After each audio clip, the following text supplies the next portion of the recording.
pertama, sistem reproduksi pada manusia. Pembelahan sel.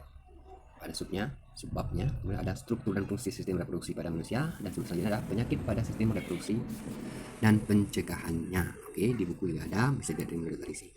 Oke, kita lanjut. Pembelahan sel. Apa tujuan pembelahan sel? Pada suasana pembelajaran normal ini ada 3 tujuan pembelahan sel. Subbab pembelahan sel. Satu, kita lihat, kita mengaitkan sel jaringan organ dan sistem organ penyusun tubuh organisme, mengetahui jenis-jenis pembelahan sel, mengetahui perbedaan pembelahan sel mitosis dan pembelahan sel meiosis. Oke, sekarang kita lanjut. Coba perhatikan gambar berikut. Oke, kalian perhatikan gambar itu. Saya akan perhatikan baik-baik. Sekarang coba diingat. Oke, apa yang kalian temukan di gambar? Banyak ya. Ada kayu, batu, ada manusia, cewek-cewek ini banyak deh. Cowok-cowoknya betul nggak ada. Kemudian ada tumbuhan di belakangnya, ada seng dan sebagainya. Nah, sekarang coba kita hubungkan gambar itu dengan pokok materi, yakni pembelahan sel. Oke, coba kira-kira kita pikirkan apa saja. Kita ulang ya gambarnya. Oke, nah apa hubungannya? Mari kita coba. Lihat, ini pembelahan sel. Perhatikan gambar berikut. Waktu kelas 7 kita sudah pernah mempelajari yaitu tentang organisasi kehidupan ya. Nah, nih makanya coba kita perhatikan gambarnya. Arah mata panahnya, yang di atas itu adalah untuk manusia, bisa juga untuk hewan ya. Ini manusia, dan ini kemudian adalah pada tumbuhan.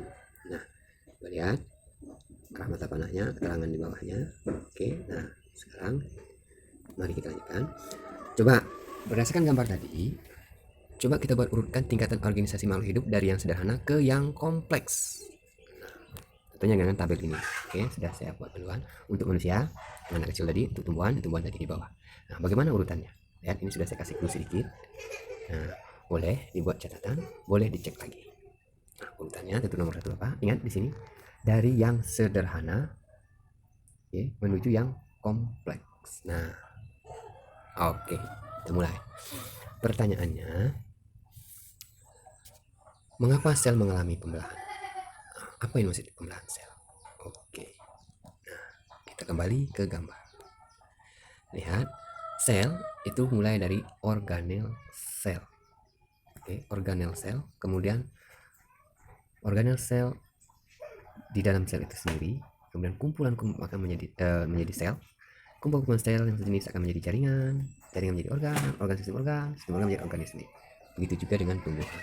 Allah sudah ciptakan kita manusia, makhluk hidup dengan sunatullahnya tersendiri. Alhamdulillah, dengan ciptaannya kita bisa lahir di dunia ini. Oke, kita manusia hanya bisa mempelajarinya. Nah, sekarang kita lanjut ke pembelahan sel. Nah, mengapa sel mengalami pembelahan tadi? Apa yang maksud dengan pembelahan sel? Oke, sekarang kita masuk pembelahan sel. Bisa kalian cari pengertian pembelahan sel di buku paket. Pembelahan sel itu ada 2. Ada pembelahan mitosis, ada pembelahan sel meiosis. Nah, lanjut. Perhatikan di buku kalian halaman berapa itu ya. Pada gambar 1.1, ini saya ambil dari situ juga. Kemudian saya masukkan ke sini. Pembelahan mitosis. Oke, pembelahan mitosis. Kita perhatikan gambarnya. Oke, perhatikan gambarnya. Ya. Ini di sini yang paling atas sel pertama, sel induk. Dan dia mengalami perubahan. Kita lihat di dalamnya ada organel. Oke, ini gambar ada organel. Nah, organel juga ada kromosom ya. Perhatikan, kalau di buku itu warna merah dan biru. Nah, ada berapa di situ kromosomnya? Oke, kemudian kita perhatikan lagi pada tahap yang kedua. Pada yang tadi ada disebut tahap profase. Lihat ciri-cirinya ada di sebelah. Kemudian ada tahap yang kedua, gambar yang kedua. Oke, fase kedua, tahap kedua itu adalah metafase. Lihat, kromosomnya tadi yang menyatu, kemudian sejajar. Perhatikan, sejajar. Nah, kemudian kromosomnya mulai berpisah. Oke. Nah, kemudian terjadilah sel anakan. Perhatikan di dalamnya ada berapa kromosom untuk sel anakan pertama, sel anakan kedua. Oke, bandingkan dengan induknya. Oke, inilah fase-fase pembelahan mitosis dan pembelahan pada fase-fase mitosis. Nah, kita lanjut. Pembelahan meiosis, kita perhatikan lagi di dalamnya gambar ini ya. seperti lihat tadi.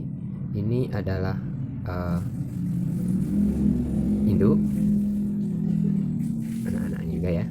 Ini juga tadi anak-anaknya. Oke, nah sekarang kita perhatikan tahapan-tahapannya sama seperti tadi ya, tapi di sini ada bedanya. Nah, terjadi 2 kali tahapan. Induk, anak akan menjadi induk lagi, jadi anak. Oke, kita lanjut. Di fase-fase pembelahan mitosis itu ada 4 fase. Pertama ada profase, metafase, anafase, dan telofase dengan ciri-cirinya tertentu. Oke, nah coba lihat dari buku apa aja ciri-cirinya tadi. Salah satu sudah saya dulu tadi.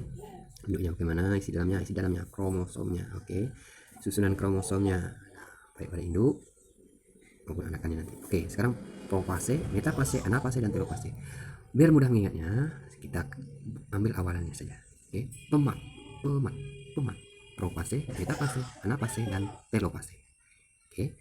Dan pada fase pembelahan meiosis sama, pemat juga, tapi pematnya 2 kali. Pemat 1, pemat 2, cara gampang.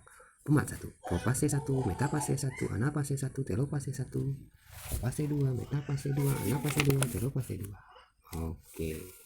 Kan? Nah, dan gambarnya juga. Nah, tentunya dengan ciri-ciri tertentu. Oke, bisa kita lihat dari gambar 1.2. Oke. Sekarang kita coba lagi perbedaan pembelahan sel mitosis dan meiosis. Nah, dari gambar untuk mitosis dulu ya. Dari gambar untuk mitosis dulu, kita perhatikan. Pembelahan mitosis merupakan tipe pembelahan sel yang menghasilkan titik-titik sel anakan. Oke, masih ingat gambar tadi? Pada mitosis ada berapa anakan? Oke, nah kita perhatikan kromosomnya lagi. Kromosom induknya tadi ada berapa? Di situ gambar ada 4 ya. Ada warna biru, 2 merah, 2 biru. Berarti di situ ada 2 kromosom, 2 pasang kromosom atau sering disebut diploid. Nah, untuk mitosis, lihat kromosomnya itu 2N untuk induk, anaknya juga ada berapa kromosomnya? Lihat, coba perhatikan lagi gambar. Oke. Nah, untuk meiosis kembalinya, pembelahan mitosis merupakan pembelahan sel yang menghasilkan titik-titik sel anakan. Oke, kita hitung. Induknya 1 tadi ya. Anakannya berapa? Nah, kemudian kita perhatikan lagi kromosomnya tadi yang di dalam, yang X berwarna merah ya. Sama, lihat kromosom induknya di situ ada 2N, diploid. Oke, kromosom anakannya ada berapa? Disebut apa? Coba lihat kromosom juga. Kromosom untuk anakan mitosis ada berapa?